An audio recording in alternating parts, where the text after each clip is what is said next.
proceso de oxidación como el que tenemos ahí puede o no puede ocurrir. Lo que no me va a decir es cuándo. Los materiales que conocemos como inoxidables, en sentido estricto, no son inoxidables. Lo que ocurre es que van formando una capa de un óxido que los protege. Pero todos los materiales pues tienen diferentes velocidades de oxidación o diferentes velocidades de degradación.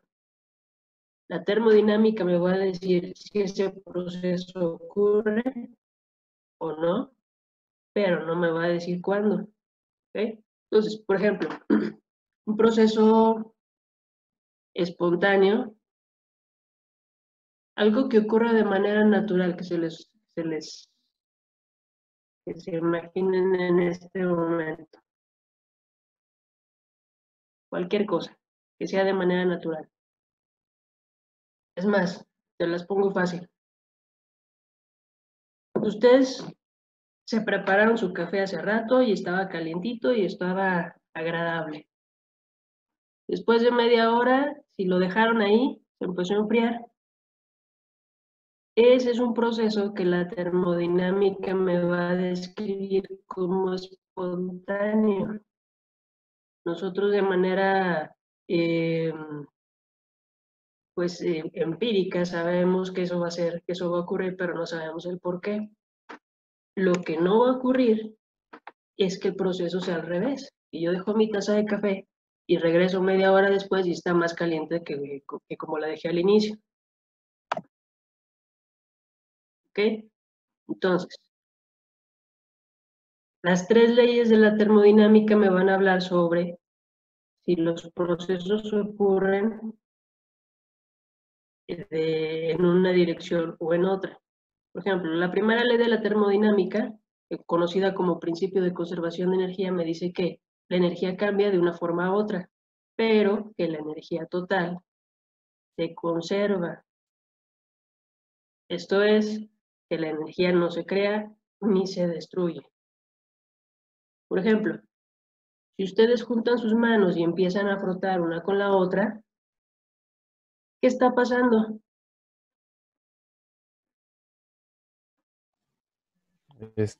Generas calor o fricción. Generas calor, ¿no? Estás haciendo esto una con la otra y tienes movimiento, ¿no? Tienes energía cinética, que es cuando estás moviendo tus manos, y sientes que se genera calor. Si ustedes toman una goma y ahí sobre su libreta empiezan a hacer el ejercicio de borrar, unos segundos después tocan la superficie y ¿qué va a pasar? Es más, si tienen una goma por ahí, háganlo y me dicen qué sucede. Ahí sobre su papel empiezan a borrar y luego tocan la superficie. Se calienta. Se calienta, ¿no? Entonces están transformando energía cinética de su mano con la goma, lo están transformando en energía calorífica. ¿Hay manera de invertir ese proceso?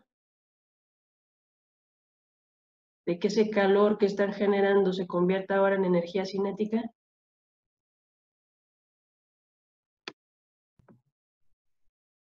No, ¿verdad? No. Al menos en este caso en específico, no. Ok, entonces, toda esa energía que yo estoy aplicando en el momento de utilizar mi goma, se está convirtiendo en energía calorífica. No estoy perdiendo nada, idealmente.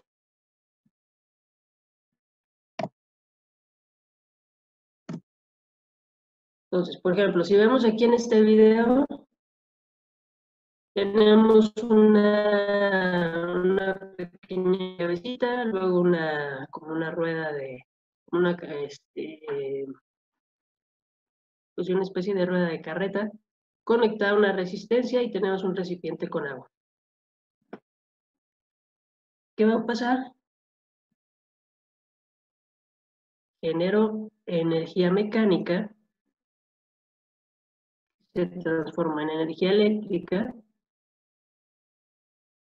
y que al llegar a esta resistencia se va a generar energía calorífica o energía térmica. entre comillas, no estaría perdiendo nada, ¿no? Pareciera ahí que mi balance, todo lo que entra de energía mecánica por estado, se va a transformar en energía calorífica. Cambio el foquito y pues va a ser lo mismo, ¿no? Entonces funcionan por resistencia.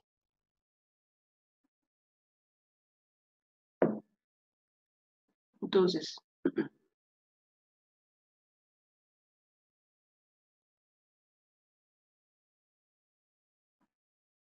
podemos fácilmente convertir una forma de energía en otra. Cambiamos el sistema y ahora vamos a poner, vamos a generar vapor. Eso es lo que ocurriría en una central termoeléctrica. Ustedes tienen una fuente de calor, generan vapor, el vapor mueve una turbina, la turbina se conecta a un generador eléctrico, y bueno, ya de ahí, después de ahí es adaptar la corriente, pero eso es otra cosa. Si se fijan, por aquí hay parte de energía que no se está aprovechando. Entonces ya ahí tenemos un sistema que es relativamente ineficiente. Cambiamos y ahora vamos a poner a una niña a hacer ejercicio. Y ahora vamos a tener transformación de energía química, los alimentos que ha consumido se transforman en energía mecánica, y si se fijan, ahí está perdiendo un poquito de energía térmica.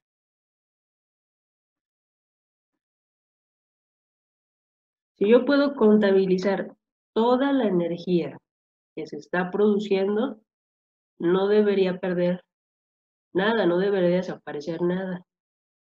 Sin embargo, la energía química que está utilizando la niña no transforma esta, no se pase calor. ¿Por qué? Pues porque las transformaciones de energía no son 100% eficientes. Y eso pues también es tema de la termodinámica. Por ejemplo, los vehículos de combustión interna. Si nos ponemos a medir cuánta energía hay en el combustible que estamos poniendo en nuestro vehículo, nos vamos a dar cuenta que no toda esa se va a transformar o nos va a permitir desplazar el vehículo, o sea, transformarse en energía cinética. ¿En dónde se va a perder? ¿Dónde se imaginan que se va a perder? Ustedes ponen, no sé, medio tanque de gasolina.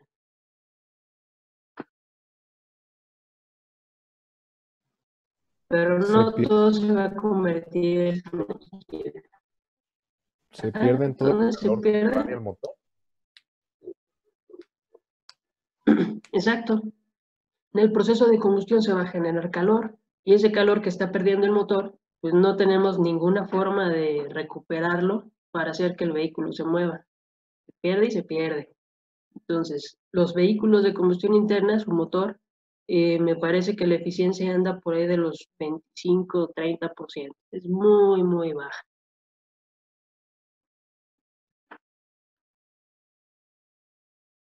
Entonces, la primera ley me dice que la energía se conserva. Efectivamente, ese motor, aunque esté generando calor y ese calor no me sirva para nada, pues la energía sigue ahí.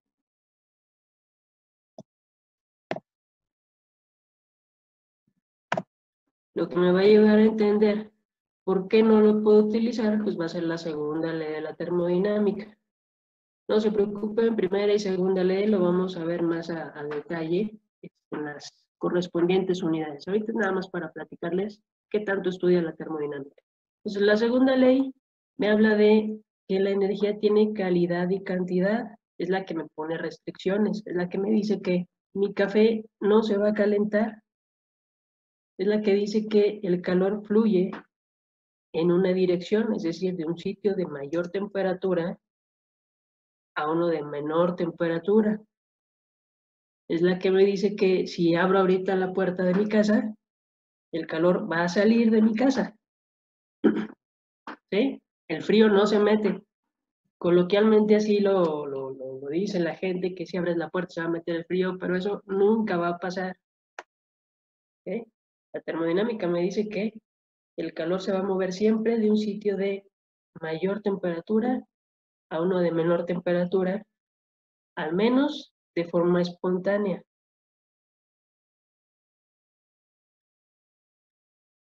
Y ustedes en su casa tienen un sistema que hace que el calor fluya al revés, de menor a mayor temperatura. ¿Sí saben cuál es? Ahí en su casa, en la casa de todos, hay uno de esos. El refrigerador, exactamente. En el refrigerador, la cámara interna donde pones sus alimentos, pues está a menor temperatura. Y cada vez que tú metes ahí alguna cosa, un alimento, lo que hace el sistema es mover ese calor, desplazarlo hacia la habitación. Nos quedan 6 minutos. Si se cierra la clase, regresamos con los mismos datos. ¿Ok? Entonces, si ustedes van a su cocina y se fijan en su refri, en la parte de atrás tiene como un serpentín. Ese serpentín lo que va a hacer es que el calor que sacó del refrigerador de la cámara interna lo va a expulsar al exterior. Eso no ocurre de manera espontánea. Entonces, esa es una máquina que va a necesitar energía para poder realizar ese proceso. Esto lo predice, bueno, no lo predice, esto es parte también de la segunda ley de la termodinámica, que me dice que los procesos ocurren de manera espontánea en una dirección y que para que ocurran en dirección opuesta van a necesitar energía, trabajo. Entonces, si yo tengo mi café, lo dejo ahí en la mesa, de manera espontánea se va a enfriar. Si yo quiero que vuelva a la temperatura que lo tenía al inicio, pues voy a tener que meterlo a microondas o ponerlo en la estufa o ponerlo en una resistencia, es decir, proporcionarle energía para que recupere su condición inicial. Esto me dice la segunda ley de la termodinámica. ¿Qué otra cosa puede pasar?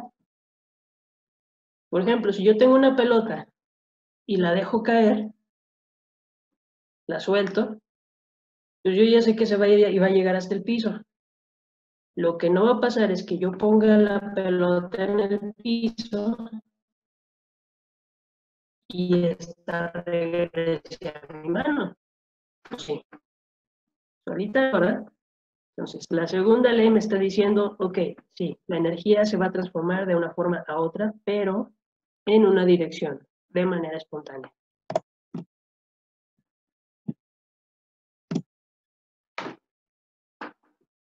Ok, ¿dudas hasta ahí? Todo No. bien, maestra, todo bien. Todo bien. Bueno, ¿dónde empieza esto de la termodinámica? Por ahí de 1697 y después en 1712, con una máquina de vapor, como estas que luego permitieron mover los trenes y que impulsaron pues un montón de avances tecnológicos.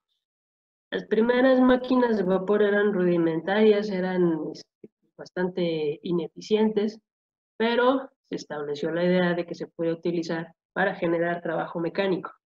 Entonces, vean, 1712 fue la segunda máquina de vapor. Hasta por ahí de 1850 se formulan la primera y segunda ley de la termodinámica, a partir del trabajo de William Rankine. A lo mejor el nombre ahorita no le suena, pero a él se le debe una escala de temperatura. Luego está Rudolf Clausius, también un físico y matemático, y Lord Kelvin. Estos otros dos nombres también tienen por ahí su escala de temperatura. Bueno, no, Clausius no, perdón. Solamente Kelvin, Lord Kelvin. También conocido como William Thomson. Entonces, estos tres señores pues formulan la primera y la segunda ley de la termodinámica.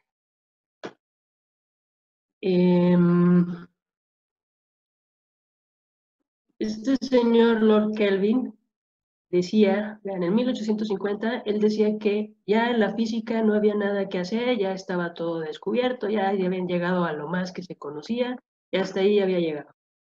1850. Todavía no se conocía prácticamente nada del átomo, no se sabía del núcleo, no se sabía de cómo era, mucho menos de pensar en el modelo estándar que tiene además no sé cuántas partículas y bueno, es muchísimo más complejo, ¿no? Entonces en aquella época este señor pensaba que ya en la física no había nada más que hacer. Y esta palabra termodinámica aparece por primera vez en un texto de Kelvin. Y el primer libro de termodinámica se publica en 1859. Vean, ¿desde cuándo estamos hablando de esto?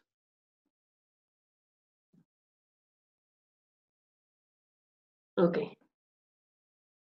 Bueno, entonces tenemos dos divisiones básicas de la termodinámica. Una es la termodinámica clásica, en donde nos interesa una visión general de las cosas. Por ejemplo, si yo quiero hablar de la presión que ejerce un gas en un cilindro, no me interesa cómo se está moviendo cada una de las moléculas del gas, sino en su conjunto qué están haciendo. Es decir, por ejemplo, si estuviéramos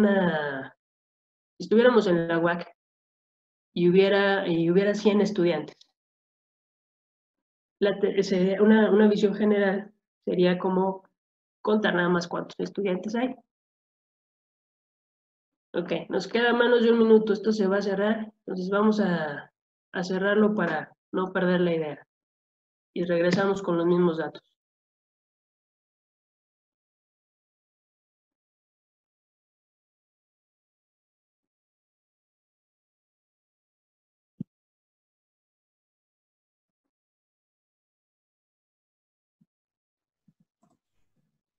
La termodinámica tiene dos grandes divisiones. La clásica, en donde me interesa un comportamiento general. Ponía de ejemplo a 100 estudiantes en la UAC. Una visión general sería que yo pensara o que contara nada más que tengo 100 estudiantes. Si de esos 100 yo empiezo a decir, bueno, ¿cuántos de ellos tienen 20 años? Entonces ya soy más específica en mi análisis. Y luego digo, bueno, ¿cuántos de esos tienen 20 años y nacieron en el primer semestre del año? Luego todavía más específico. ¿Cuántos tienen 20 años? Nacieron en el primer semestre del año, en un día 15. ¿Se fijan? Lo voy haciendo cada vez más particular o más específico. Entonces, ese es un análisis que en la termodinámica clásica no me interesa hacer. Si yo estoy hablando, por ejemplo, de temperatura, y la temperatura es el promedio de la energía cinética de las moléculas, imagínense que tienen ustedes aquí un montón de moléculas y tienen su espacio, un cilindro, no sé, un tanque. Todas esas moléculas se van a estar moviendo a diferentes velocidades y chocando unas con otras. Esa energía cinética se convierte en energía, o es más bien es en la energía, es el calor, es la temperatura.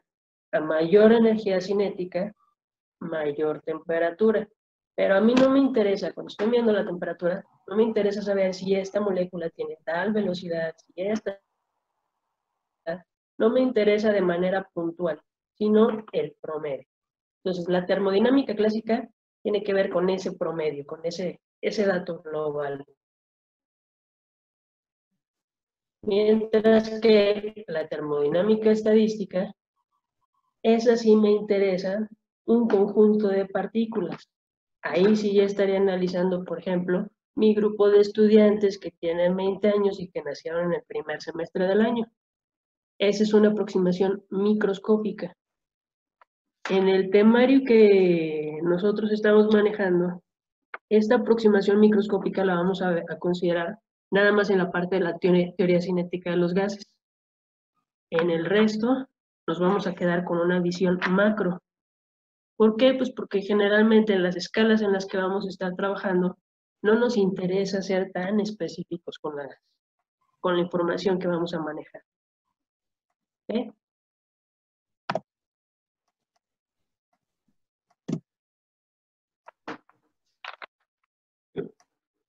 Ahora, para empezar a definir cómo vamos a estudiar o cómo vamos a aplicar la termodinámica, tenemos que definir qué es un sistema termodinámico. Un sistema es cantidad de materia o región en el espacio elegida para su estudio. Cantidad de materia o región en el espacio.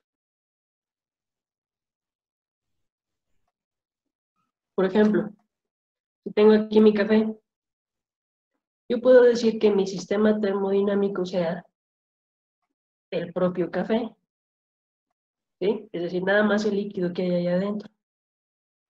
O puedo decir que sea el café más todo este espacio, que es la taza. ¿Sale? Entonces tengo que definir qué voy a estudiar en específico.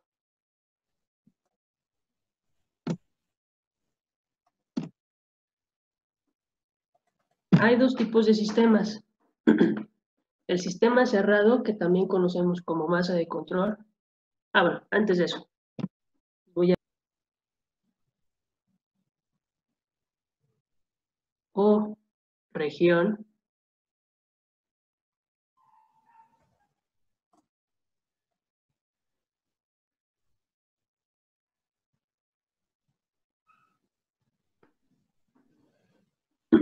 Hay varios términos que tengo que definir. Imagínense que esta zona de aquí, todo esto, es mi zona de estudio.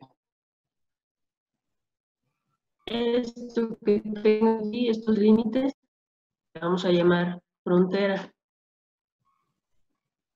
Entonces, esta región de aquí adentro es lo que voy a estudiar, y aquí esta pared le vamos a llamar, estas cuatro paredes les vamos a llamar frontera. A todo lo que se encuentra acá afuera, todo eso, le vamos a llamar alrededores.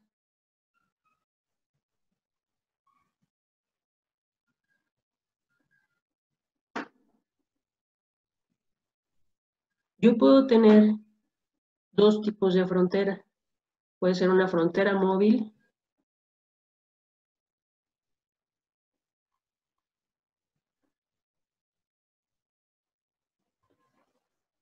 o una frontera fija. Por ejemplo, una frontera móvil podría ser un sistema cilindro-pistón. Y yo tengo mi cilindro, y aquí tengo un pequeño pistón, y aquí tengo un gas. Este pistón, al poderse mover, pues lo considero como una frontera móvil. Pero las paredes van a ser una frontera fija.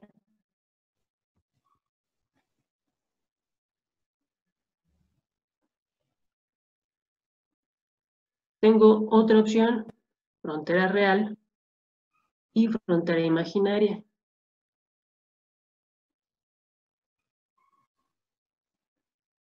Imagínense, bueno, esto es una tobera. Una tobera es una especie de cono en donde el gas fluye en un sentido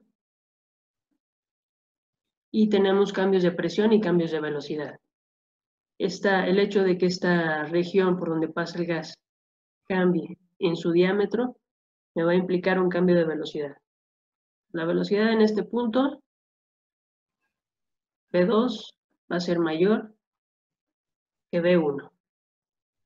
Pero esta zona de aquí Les digo, imagínense como si fuera un pequeño cono. Esta zona de aquí es una frontera real, mientras que esta zona que puse punteada es una frontera imaginaria o frontera virtual. Entonces, ¿eso para qué me sirve?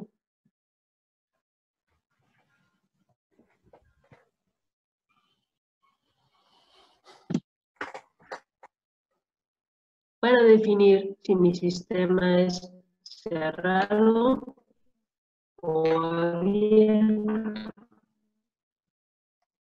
Un sistema cerrado, también llamado masa de control, tiene una cantidad fija de masa. Por ejemplo, si tengo 5 litros, en mi sistema no va a haber reacción, no va a entrar más masa de la que ya tengo y no voy a perder masa. Por eso se llama masa de control. El volumen puede variar.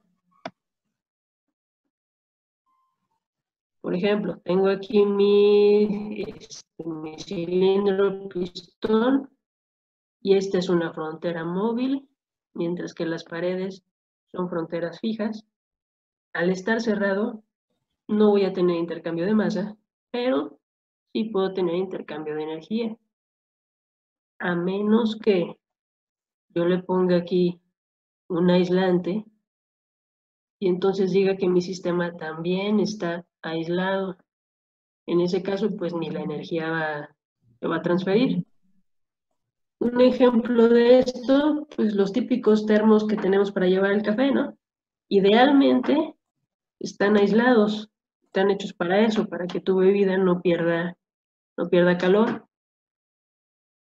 Mientras tú no lo destapes, mientras tú no le tomes allá tu bebida, pues tu sistema sigue siendo cerrado, la masa es constante.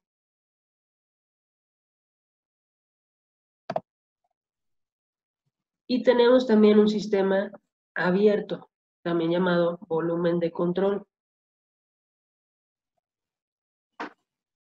En este caso, sí hay transferencia de masa,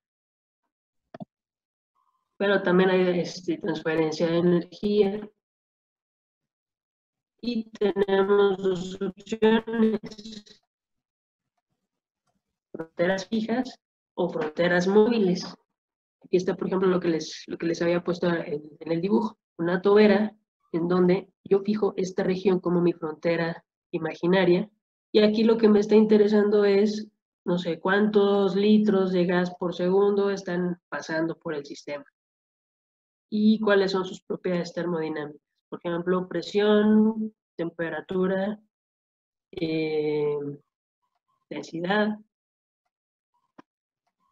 De este otro lado tengo también un volumen de control, porque vean, no está cerrado. Aquí puede estar entrando materia, pero además tengo una frontera que es móvil. A medida que entra o sale materia de aquí, esta frontera se puede mover, o si además tengo un intercambio de energía, también esa frontera se puede mover. Mientras que estas que tengo aquí alrededor son fronteras fijas. ¿Cómo sé qué tipo de análisis me conviene? Pues depende de mi sistema, depende de lo que quiera analizar. Por ejemplo, si ustedes quisieran analizar el flujo de sangre a través del corazón, ¿dirían que es un sistema cerrado o abierto?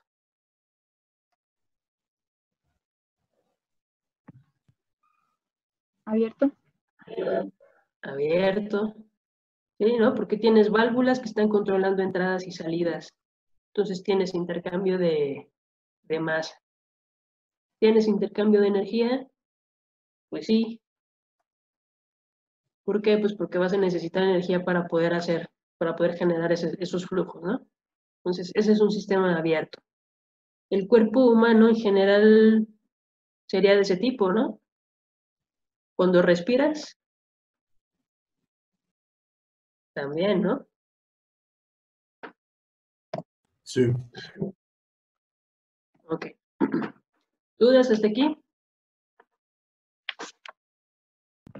No, maestra. La mayoría de los sistemas que vamos a ver van a ser cerrados.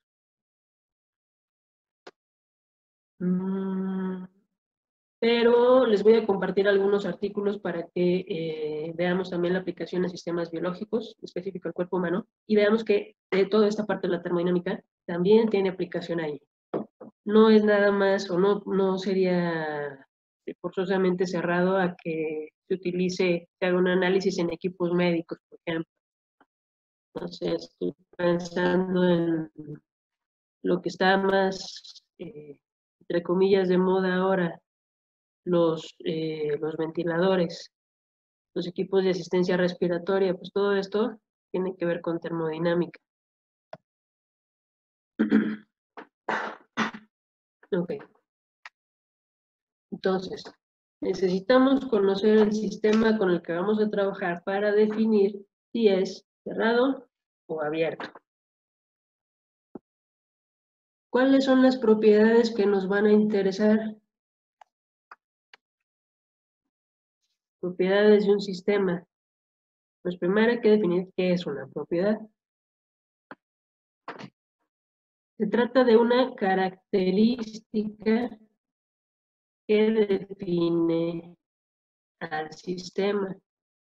Por ejemplo, o las más comunes que vamos a usar acá, presión, temperatura, volumen. Cantidad de materia que puede ser masa, puede ser mol, pues sí, básicamente masa y mol. La viscosidad que puede cambiar. Otra propiedad que podría interesarnos, conductividad térmica, resistividad eléctrica. Es decir, propiedad sería cualquier condición, cualquier característica que me define o que me describe a mi sistema de estudio.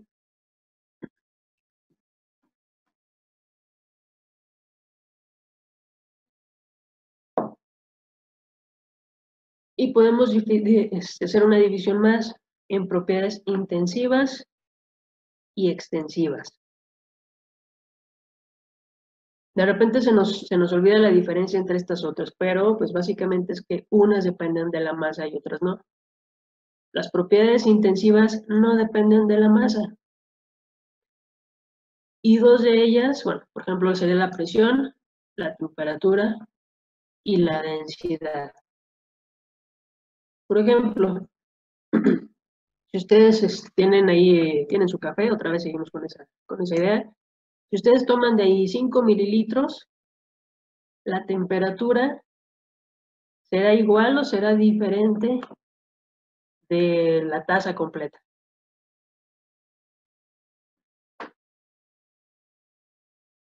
Cinco mililitros. Igual. Puede ser Igual, ¿no? diferente. A ver, fíjense. Tengo, bueno, ya perdió un poquito de calor. Tengo acá mi taza, yo agarro una cuchara y tomo un poquito. Si yo le mido la temperatura a lo que está aquí adentro y le mido la temperatura a lo que tomé con la cuchara, pues tendré que hacer lo mismo. A menos que mi cuchara hubiera estado fría, a lo mejor ahí hay un cambio de temperatura, pero la temperatura tendría que ser la misma. La presión, imagínense que esto fuera un cilindro émbolo. Entonces tengo aquí un montón de gas y yo mido la presión así, en total. Y luego mido la presión en una pequeña región nada más. Va a ser la misma, no importa si yo lo estoy midiendo en todo esto o lo estoy midiendo en una región pequeñita. La densidad, esa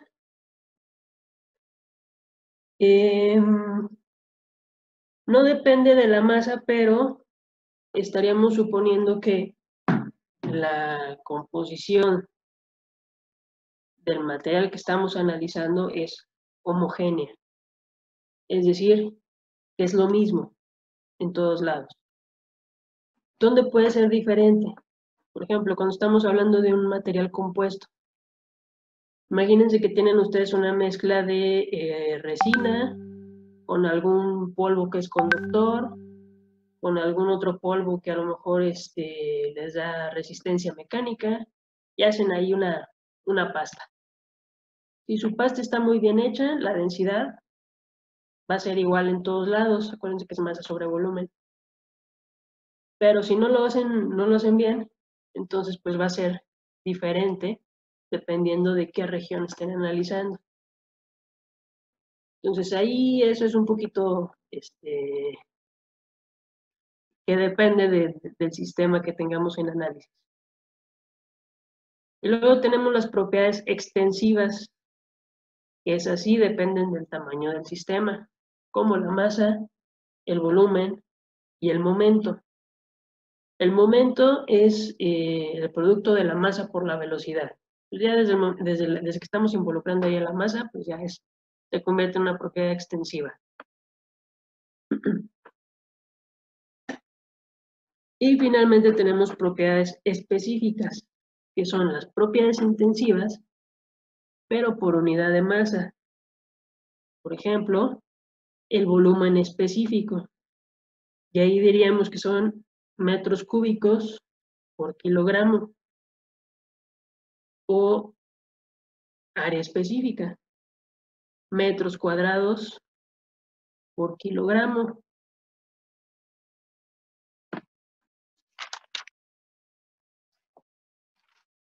O podría tener también otra, energía específica, que sería energía por kilogramo. Por ejemplo, yo podría pensar en, no sé, 5000 joules que puede generar un combustible X por cada kilogramo de combustible. Eso sería energía específica.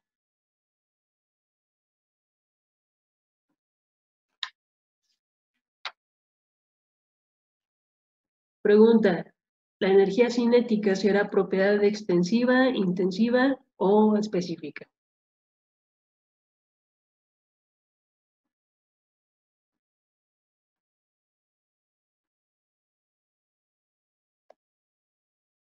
Energía cinética. ¿Se acuerdan de la ecuación?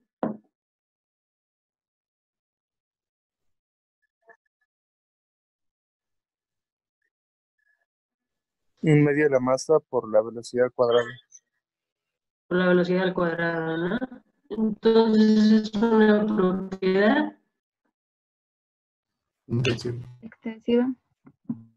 intensiva, extensiva o específica. Extensiva. Extensiva depende de la masa.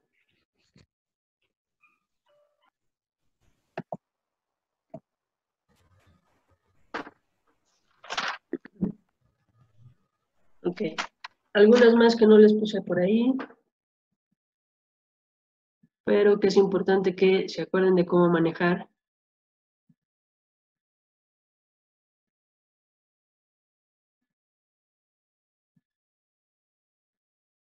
Densidad.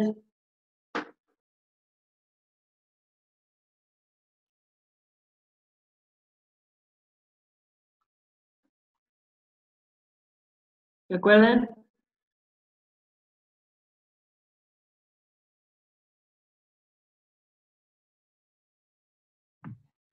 Masa sobre Densidades. volumen. Masa sobre Masa volumen. sobre volumen. Ok, masa sobre volumen. Dijimos que volumen específico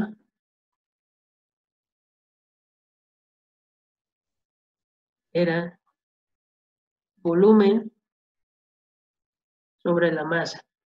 ¿A qué otra cosa será igual esto?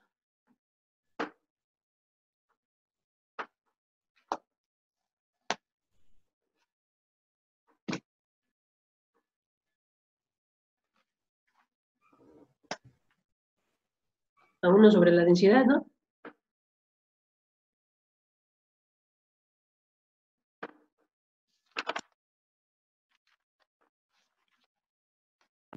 Sí. Tenemos otra. densidad relativa. O probablemente lo hayan escuchado más así, gravedad específica.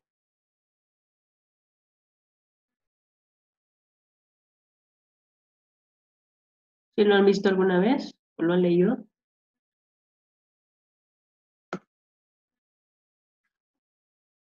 ¿Ya llevaron al laboratorio de química? Ya. Ahí en el laboratorio de química, cuando están preparando alguna solución, siempre les pone densidad, si es un líquido. Están viendo ahí su tablita de propiedades, y por ahí les pone algo así. ¿Sí se han fijado?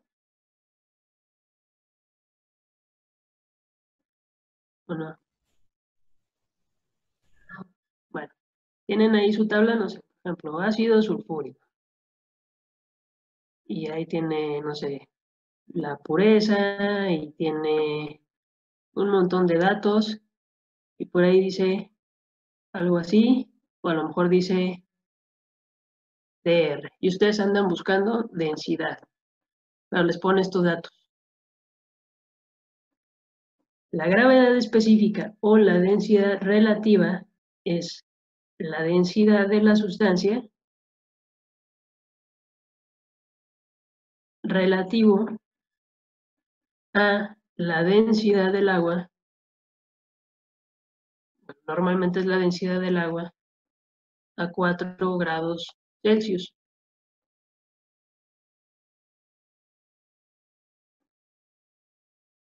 Entonces, por ejemplo, la del mercurio.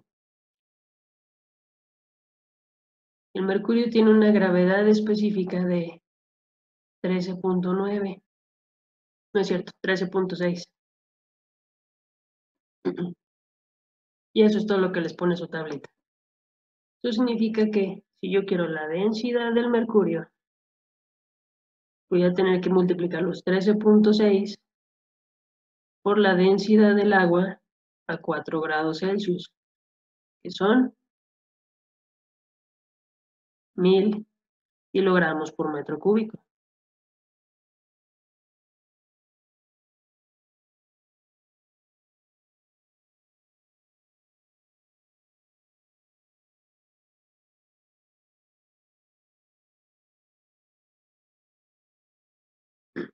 Entonces, muchas de las veces los datos que estemos buscando van a estar expresados en estas unidades. Es importante conocerlas para que pues, no andemos buscando de más.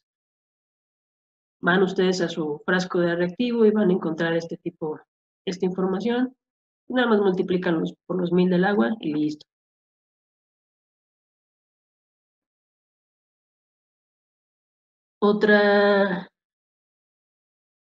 Otro dato que a veces también tienen, peso específico.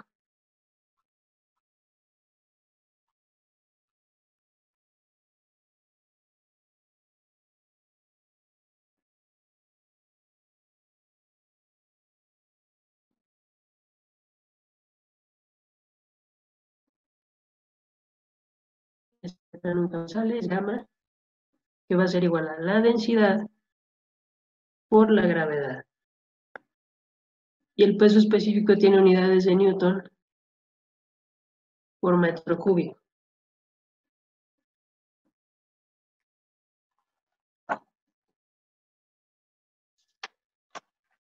Entonces, esas van a ser las unidades básicas con las que vamos a estar trabajando, las propiedades. Que también se les da la conversión entre sistemas de unidades.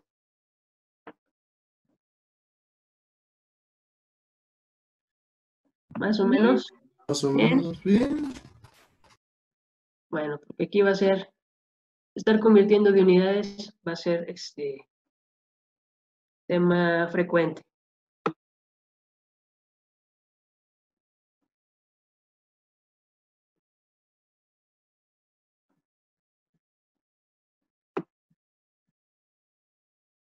Maestra, Ajá.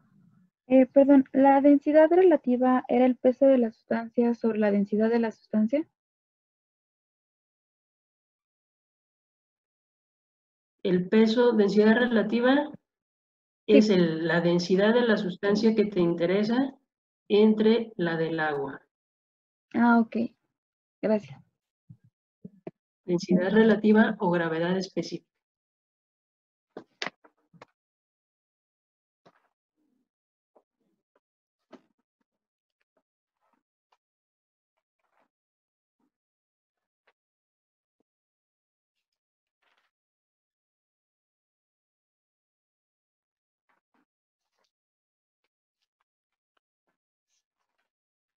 Ok, bueno, entonces si se les da fácil esto de hacer conversiones, vamos a ver si es cierto.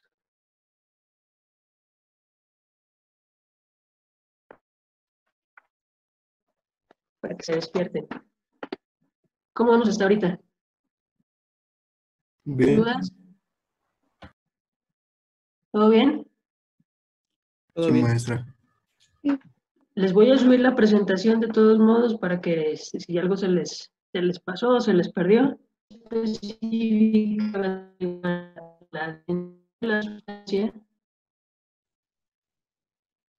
vamos a ponerle X, sustancia X, entre la densidad del agua a 4 grados Celsius.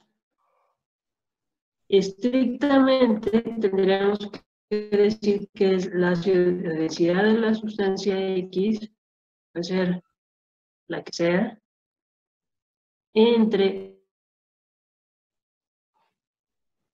una densidad de referencia. Como tiene las mismas unidades arriba y abajo, la gravedad específica pues va a ser adimensional. Entonces, tendríamos que poner que está dividida la densidad de esa sustancia entre la densidad de referencia.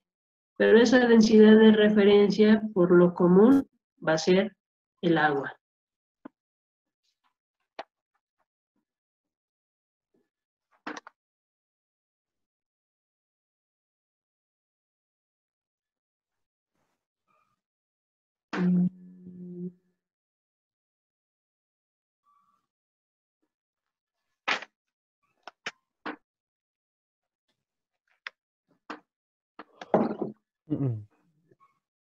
Maestra, y una duda. ¿Por qué el Ajá. agua? ¿Por qué el agua? No te sabría decir. Normalmente muchas cosas son, entre comillas, arbitrarias, pero probablemente está relacionado con la estabilidad que tenga, en este caso, la densidad en función de la temperatura. Por ejemplo, si pensamos en sólidos, líquidos y gases, ¿cuál de ellos, nos acordamos además de que la densidad es masa sobre volumen, cuál de ellos tendría mayor variación en su densidad con la temperatura? ¿Un sólido, un líquido o un gas? Variación en la densidad. Un gas, ¿no? Ujú. Un gas porque se va a expandir. Si yo aumento su temperatura, el gas se va a expandir, entonces va a aumentar su volumen. Y después de eso iría un líquido, ¿no? Sí. Un líquido va a tener cambios de densidad, pero no van a ser tan importantes como los de un gas. Y al final, un sólido. Sólido también puede tener cambios de volumen, ¿o no? Sí. Sí, también. Lo que ocurre con el sólido es que estrictamente le llamamos dilatación, pero sus cambios de densidad pues, van a ser menores. Entonces, probablemente se eligió al agua como referencia del agua en esas condiciones de temperatura por tener una densidad estable.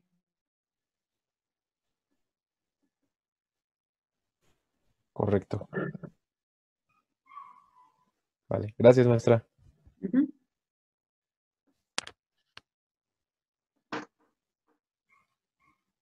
Ok, vamos a hacer algunos problemas para ver si es cierto que las conversiones entre unidades y entre propiedades se les dan más o menos bien.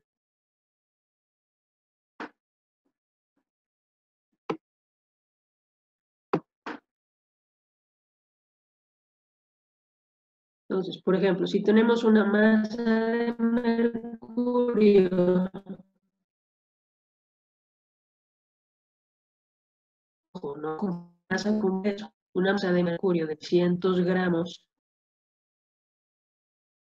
y sabemos que la densidad relativa del mercurio es de 13.6, ¿qué volumen ocupa esta masa?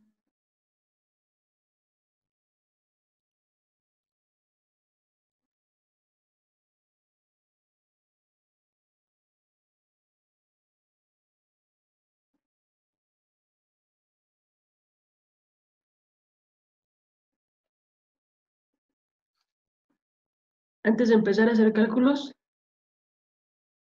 pues hay que pasar los gramos a kilogramos.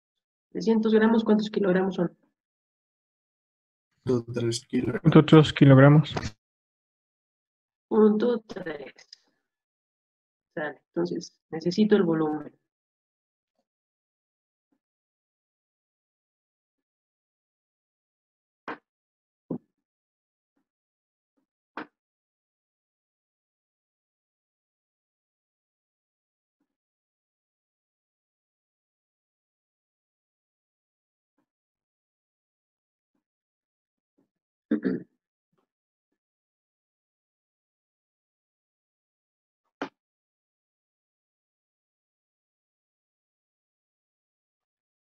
Punto 3.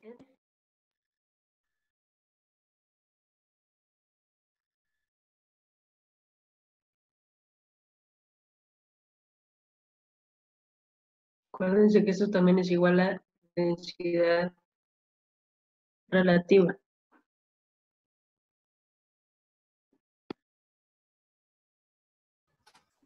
Me salió 2.2 por 10 a la menos 5. 2.2 por 10 a la menos 5 metros cúbicos, ¿no?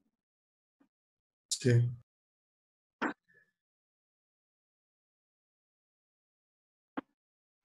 Vamos a ver, densidad de mercurio serían entonces los 13.6, que es mi densidad relativa, por los 1000 kilogramos metro cúbico, que es la densidad del agua.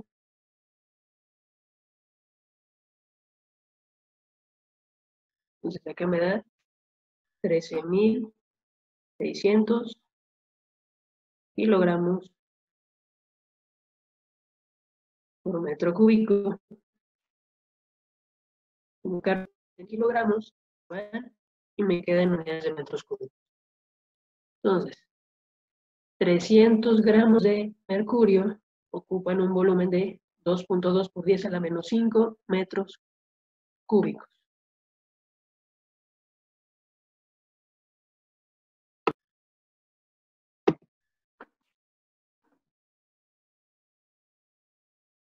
¿Están de acuerdo? Sí. Ok, nos queda menos de un minuto. Se nos va a cerrar la sesión y regresamos para un par de problemas más. Y hasta ahí la dejamos.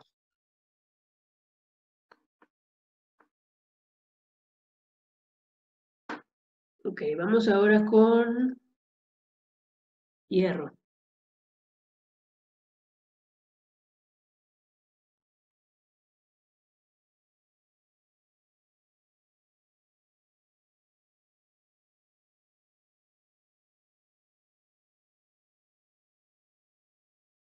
Y tiene un peso específico de 7.2.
Sale 7.34 por 10 a la menos 4. 7.34 por eso la menos 4. Sí, eso me salió. A mí también.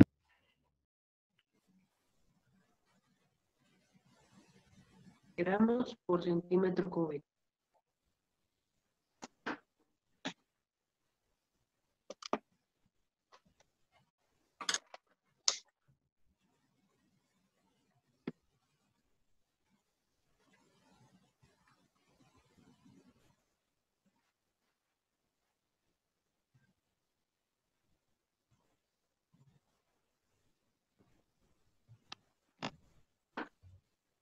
Ok.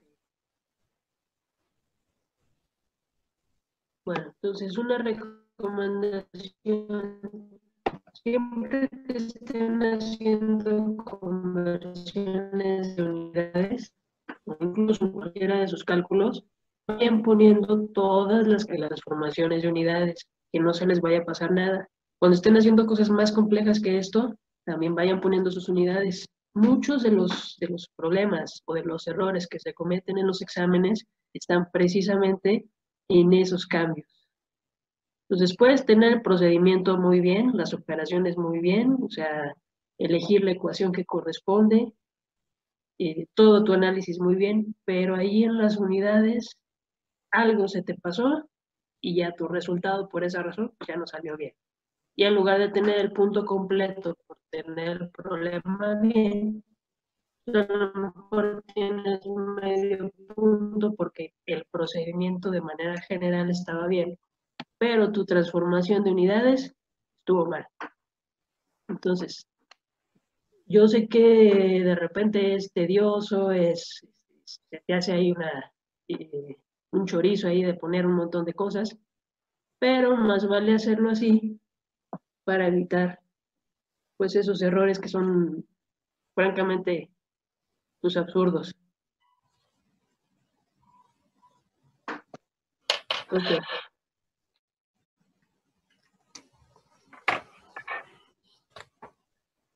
Vamos a hacer uno más y hasta ahí la dejamos.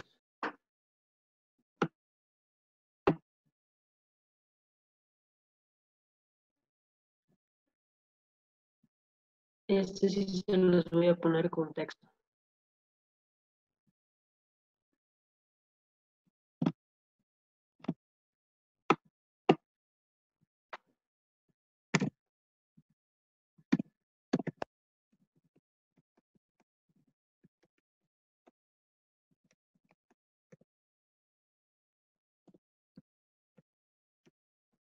Va. Una vasija de vidrio pesa 20.2376 gramos cuando está vacía.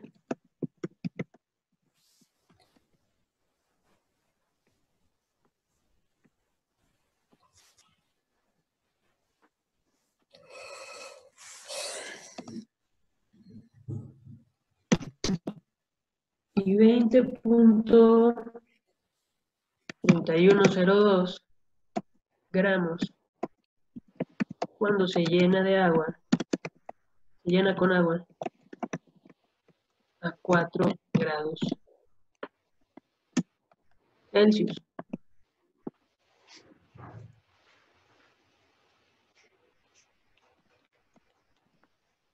La misma vasija se seca y después se llena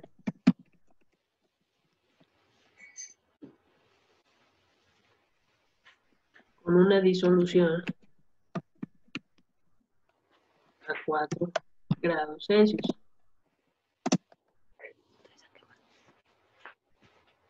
Y pesa 20.33 gramos.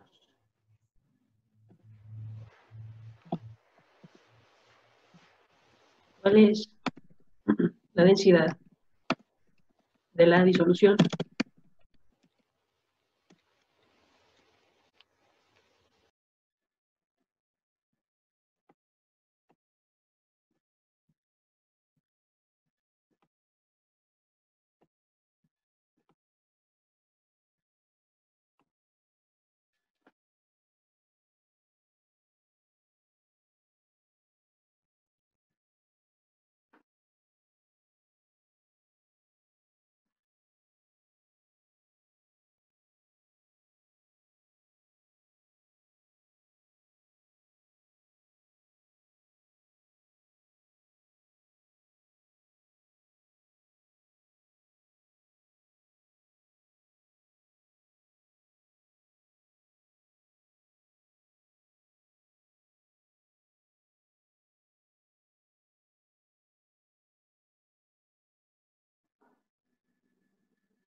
Entonces, como aquí ya sabemos que le estamos poniendo agua a 4 grados, sabemos que la densidad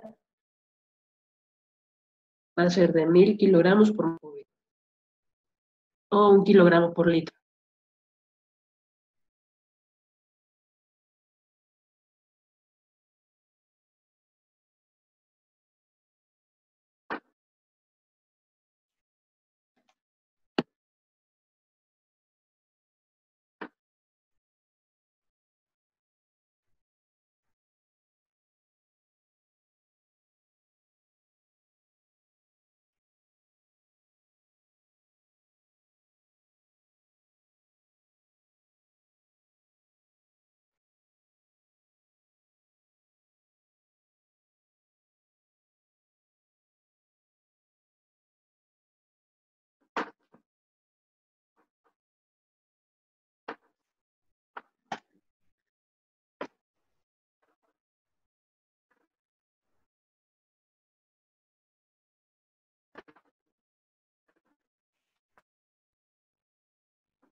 ¿Será más denso o menos denso que el agua?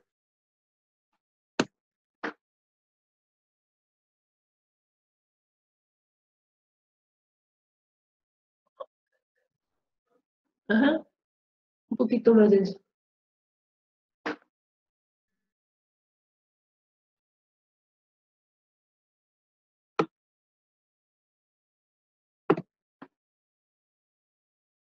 ¿Qué tendríamos que hacer primero? ¿Podemos sacar un factor de conversión? ¿Ok? Eh, as- con referencia en las diferencias de pesos. Entonces, si, Ajá. si el agua que tiene una densidad de 1 kilogramo sobre litro es una diferencia de, a ver, permítame, 41,02, 23,70.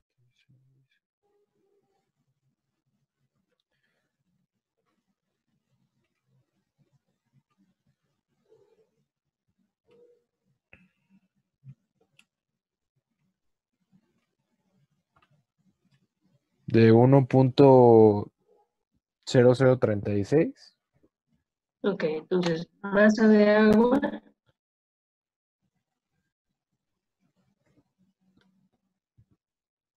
¿Sí? ¿O no?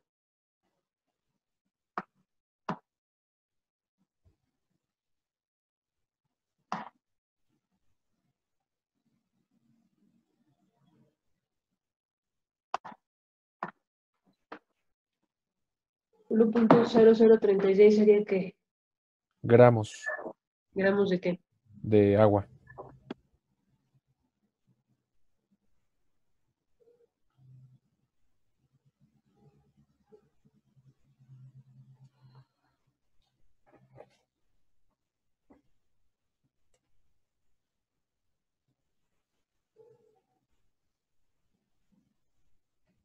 ¿Sí?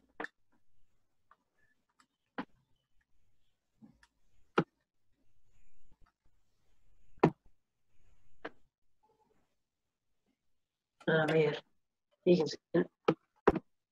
Primero tengo mi recipiente solo y pesa 20.2376. Luego le ponemos el agua y va a pesar 20.3102. Quitamos el agua, lo secamos muy bien y ahora le vamos a poner una disolución, quién sabe de qué cosa. Y va a pesar 20.33.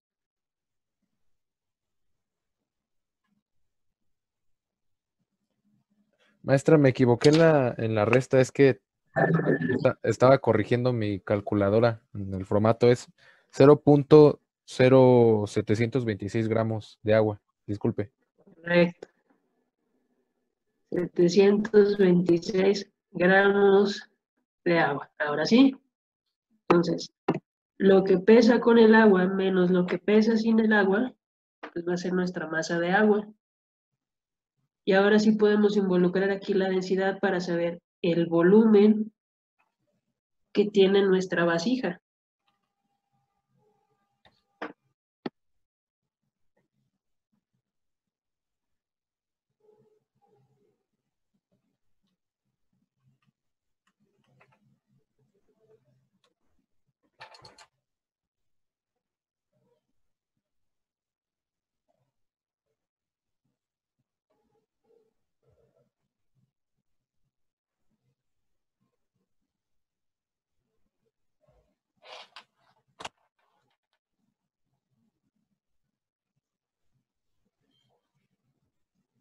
Aquí también es válido poner que la densidad del agua es 1 gramo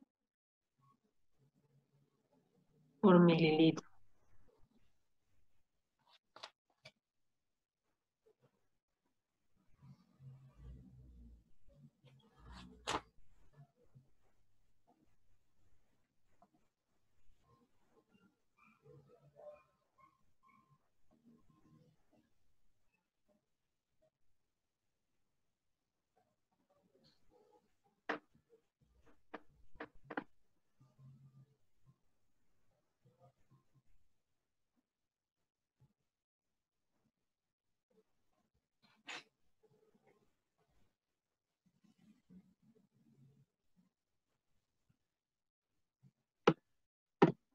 Entonces, esto sería volumen de agua. Pero como dijimos que hemos llenado la vasija, pues también es el volumen de ese recipiente. Y también va a ser el volumen de la solución que vamos a poner.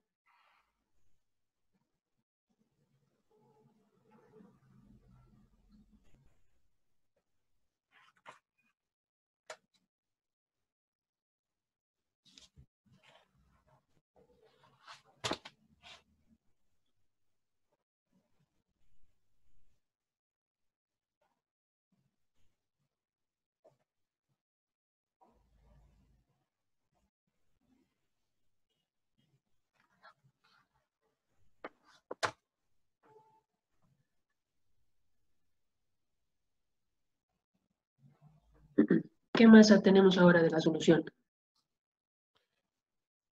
Es 0.0924 gramos.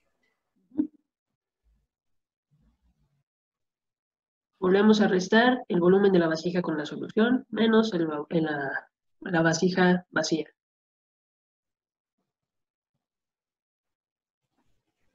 Da 1.273 gramos sobre mililitro.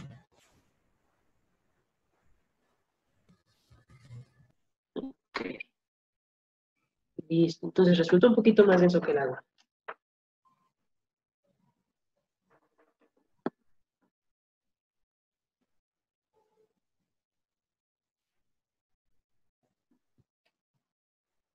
Estamos ahorita trabajando con densidades porque en la siguiente unidad, que es mecánica de fluidos, pues vamos a trabajar con eso precisamente.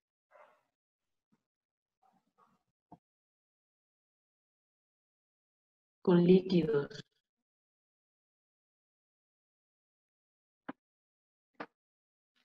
Ok. Entonces, el siguiente tema que vamos a ver en la próxima clase va a ser equilibrio térmico. Ahora vamos a hablar también de otros tipos de equilibrios. Y a terminar con el equivalente mecánico de calor. Pero como ese tema de equilibrio es un poquito extenso, no tiene caso que empecemos ahorita.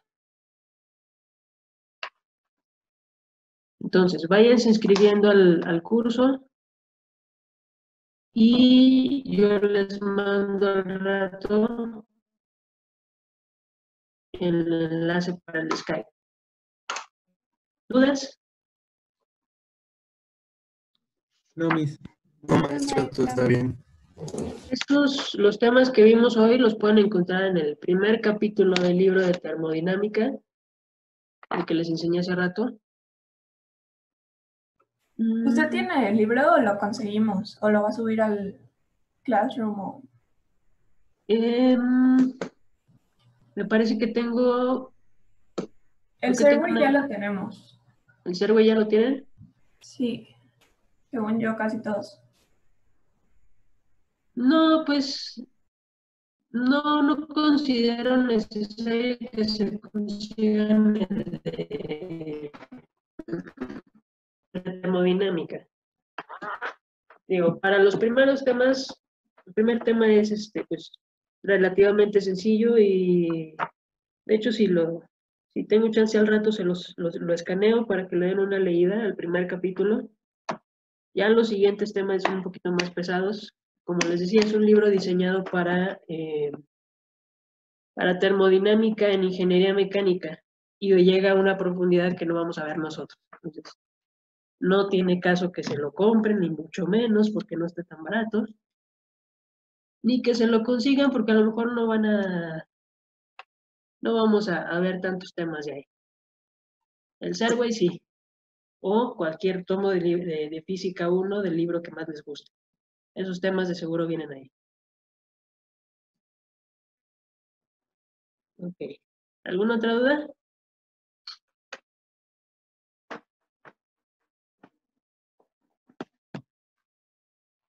No, Miss. No, No, gracias. maestro, gracias.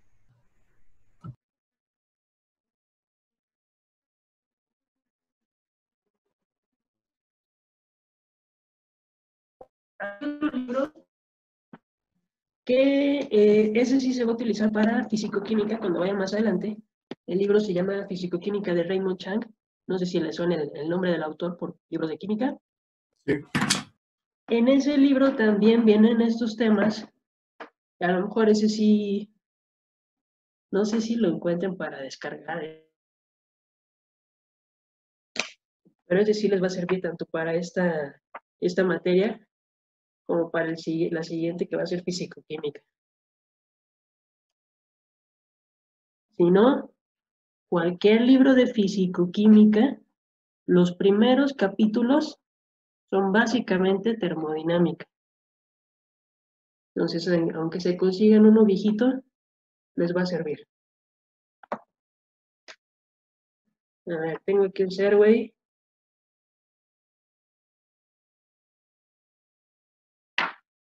El Serway a partir del capítulo 19.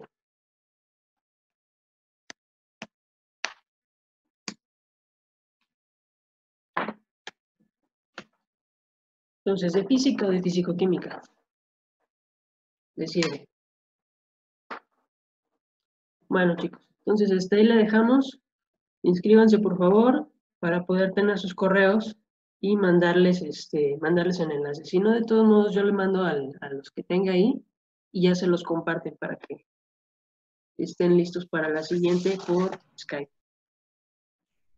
¿Vale? Ok, maestra. Ok, gracias. Muchas Bueno. gracias. Entonces los dejo descansar, prepararse para la siguiente. Sí, mi. Nos vemos. Sí, Hasta maestra. luego entonces, chicos. Gracias. Hasta Buen luego. día. Gracias. Hasta luego.